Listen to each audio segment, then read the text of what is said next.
नमस्कार, जय हिंद दोस्तों। आप देख रहे हैं मास्टर वीडियो ऑफिशियल। और अभी हम ग्रुप डी में जो इलाहाबाद जोन है उसमें क्या वैकेंसी है, कितने लोगों ने फॉर्म भरा, कितना कैसा क्या फाइट है, कितना तक कट ऑफ जा सकता है, इस पे मेनली पूरा बात करने वाले हैं।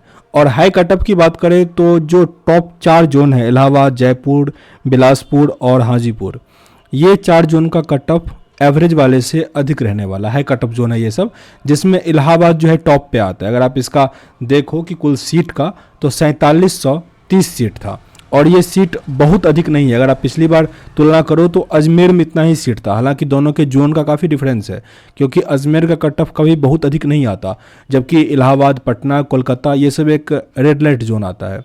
तो उसमें पिछली बार 2018 वाले वैकेंसी में 4755 सीट था, और इस बार अगर आप देखो इसमें 4730 सीट है।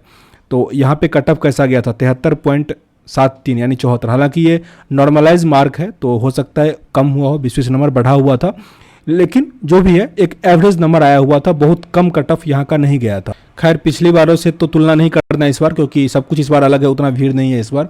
फिर भी अगर आप देखें इलाहाबाद से कितने लोगों ने फॉर्म भरा, तो 9,11,082 लोगों ने फॉर्म भरा हुआ है। और जो भी सीट है उसका 3 गुना लोग पीटी के लिए क्वालिफाई करेंगे, जो मेडिकल फिजिकल होगा, तो उसमें इसका अगर 3 गुना करें 14,190 लोग जो हैं वो पीटी के लिए क्वालिफाई करेंगे। और जिसमें पीटी क्वालिफाई करना भी इसमें थोड़ा डिफिकल्ट है, 64.1 यानी अगर बात करें 65 लोगों में से 1 लोगों को लिया जाएगा पीटी के लिए। और फाइनल जो मेरिट बनेगा, सबसे अधिक भीड़ जो डेंसिटी कहते हैं, सबसे अधिक फाइट एक सीट के लिए, वो होगा इलाहाबाद में ही। लेकिन यहाँ पे एक पॉजिटिव चीज़ है कि जो एग्ज़ाम हो रहा था, इसका सेकेंड फेज़ में था, तो इसमें अटेंडेंस कम था। तो अगर हम बात करें ये पूरा क्वेश्चन लेवल अटेंडेंस का, जो कट ऑफ का इम्पैक्ट जिस पे पड़ता है, तो क्वेश्चन का लेवल अगर बात करें तो इसमें मतलब मॉडरेट कह सकते हो, ना तो इजी था ना ही जैसे जो सिर्फ फर्स्ट फेज था उसका थोड़ा आप इजी कह सकते हो। हालांकि बहुत इजी नहीं था, जैसे मैथ में आपसे 2 क्वेश्चन नहीं बनता, तो वहीं अगर आप सेकंड फेज में आए तो 3 से 4 क्वेश्चन मैथ का नहीं बनता।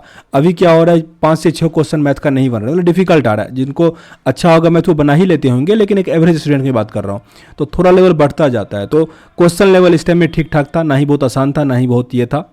और इसका ये भी इम्पैक्ट नहीं पड़ा फेज़ 2 वाले का कि एनटीपीसी का टाइपिंग था ऐसा कुछ, क्योंकि इनको कम से कम 10 दिन का टाइम मिल गया था। अटेंडेंस इसमें बड़ा फैक्टर डालता है, क्योंकि सेकेंड फेज जो चल रहा था उसमें अटेंडेंस काफ़ी कम हो गया था शुरुआती टाइम में। तो अगर इलाहाबाद जोन का स्टार्टिंग में एग्ज़ाम हो गया होगा तब तो, क्योंकि उस टाइम में 35 से 40% बन रहा था अटेंडेंस, सेकेंड फेज जब स्टार्ट हुआ था। फिर आपने देखा होगा यूट्यूब पे बहुत सारा वीडियो बना कि अटेंडेंस कम जा रहा है, फिर एकाएक बढ़ना शुरू हो गया अटेंडेंस, और फिर 45 से लेके 50 तक, अब 45% तक हालांकि जा रहा है। नहीं तो उस टाइम में 30 से 35% तक, मतलब काफ़ी कम चला गया था। तो अगर उस टाइम में अटेंडेंस काफ़ी कम गया होगा तब तो इसका फ़ायदा मिल सकता है कि कट ऑफ कम जाए, लेकिन ऐसा चांस कम होता है। जो भी इलाहाबाद हुआ, पटना, ये कोलकाता, इस जोन से भरते हैं तो अटेंडेंस संभवतः वो लोग कम ही छोड़ते हैं। नॉर्मलाइजेशन का तो समझ आज शाम तक पक्का हम वीडियो बना लेंगे कि नॉर्मलाइजेशन क्या सब सीन होने वाला है इसमें, ठीक ना। जो परसेंटाइल होता है वो क्या होता है, नॉर्मलाइजेशन क्या होता है, ये सब चीज़। सेंटर डिस्टेंस ये भी ठीक ठाक ही था, होम सेंटर था 400 किलोमीटर दूरी के अंदर, तो इसके कारण से कोई भी एग्ज़ाम छोड़े नहीं होंगे। पर सीट स्टूडेंट मैंने बता ही दिया कि सबसे अधिक जो भी इस बार जोन है उसमें सबसे अधिक पर सीट फाइट जो है वो इसी में है, 192 में से 1 को। हालांकि पीटी में 64 में से 1, फिर भी ये डिफिकल्ट है, दूसरे जोन से तुलना करें तो ये अधिक है।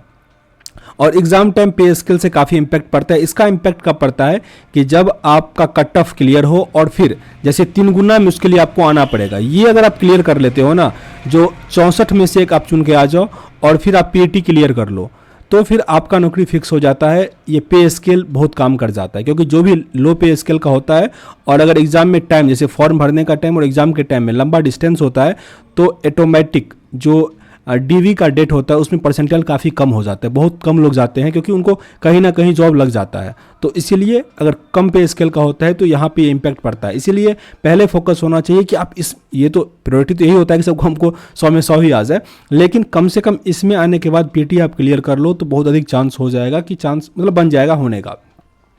और अगर बात करें क्वेश्चन स्कैम, तो सेकंड लेवल के लास्ट टाइम में थोड़ा बहुत ये सुनने को आया था कि क्वेश्चन आउट हो रहा है, ये सब हो रहा है। तो इसका तो मैं बात ही नहीं कर रहा, अगर ये होगा तब तो फिर कट ऑफ का कोई मायने ही नहीं रह जाता। तो अब बात करते हैं थोड़ा कट ऑफ का, लेकिन उससे पहले थोड़ा फिजिकल का देख लीजिए क्या सब है। 35 kg उठा के चलना होता है 100 मीटर 2 मिनट में, थोड़ा बहुत तेज़ी से दौड़ना होता है। और ये दूसरा जो है वो 1 किलोमीटर दौड़ना होता है 4 मिनट 15 सेकंड में। जिनका आंख का कुछ है तो यार आंख के लिए कुछ एक्सरसाइज करना शुरू कर दीजिए, क्योंकि वो जरूरी होता है, क्योंकि आंख सही करने में कम से कम 1 से आपको 2 महीना लगेगा, पावर कम हो जाता है 1-2 महीने में। तो अभी से अगर ट्रैक कीजिएगा तो वो आप कर सकते हैं। फीमेल कैंडिडेट के लिए 20 kg उठाना होता है, 100 मीटर मतलब चलना होता है 2 मिनट में। वहीं दौड़ने टाइम में 1 किलोमीटर है और ये 5 मिनट 20 सेकंड में वो 40 सेकंड में वो दौड़ सकते हैं, और चांस सबके लिए एक ही मिलता है। और अब बात करते हैं कट ऑफ का।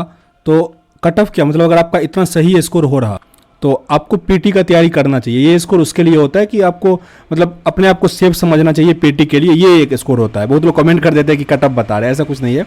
इसके लिए इतना अगर आ रहा है तो आप पीटी का तैयारी कर सकते हैं, बढ़िया है।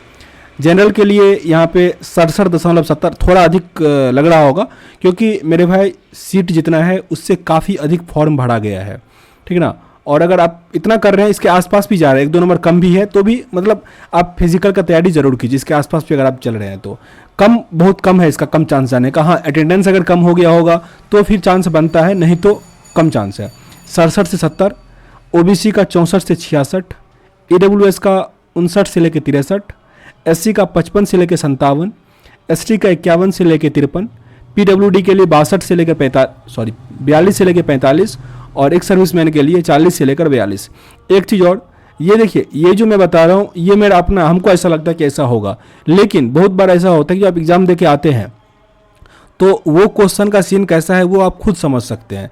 जैसे मैं अपना बता रहा हूँ, जो लेवल 6 का एग्ज़ाम दे के आया था ना एनटीपीसी का, तो बाहर बहुत हल्ला था कि नहीं होगा, किसी का नहीं होगा, ये सब चीज़, लेकिन मेरा बहुत ख़राब गया था, मैं बताया भी था। और फिर भी जितना टाइम मिला था उसमें क्वेश्चन बनाया हुआ था, तो कट ऑफ से मेरा 7-8 नंबर अधिक था। अब साइको में मेरा किस्मत खराब नहीं हुआ, वो अलग चीज़ है। पर जब आपको ये लगता है ना कि आपका एग्ज़ाम अच्छा गया है और आपने सही अटेम्प्ट करके आया है, तो भले ही मैं कितना भी कह रहा हूँ, ठीक ना, लेकिन अगर आपका एग्ज़ाम अच्छा गया है तो वो रिजल्ट आ जाता है। उसके लिए बहुत अधिक नेगेटिव नहीं लेना कि अरे यार ये तो 70 बोल दिया, ये 60 बोल दिया तो लगता है मेरा नहीं होगा, ऐसा कुछ नहीं है। वो उस दिन के क्वेश्चन पे डिपेंड करता है कि आपके लेवल का क्वेश्चन कैसा था। हालांकि आज हम नॉर्मलाइजेशन पे बात करेंगे, वो वीडियो देखिएगा, बहुत अधिक आपका कंसेप्ट क्लियर हो जाएगा। तो चलिए, ये नंबर देख ही लिए। अगर इतना आ रहा है जरूर फिजिकल का कीजिए, क्योंकि फिजिकल इस बार जो क्वालिफाई कर लेंगे संभव चांस है उनका हो जाएगा। तो चलिए, इस वीडियो में इतना ही, मिलते हैं नेक्स्ट वीडियो में, तब तक के लिए जय हिंद।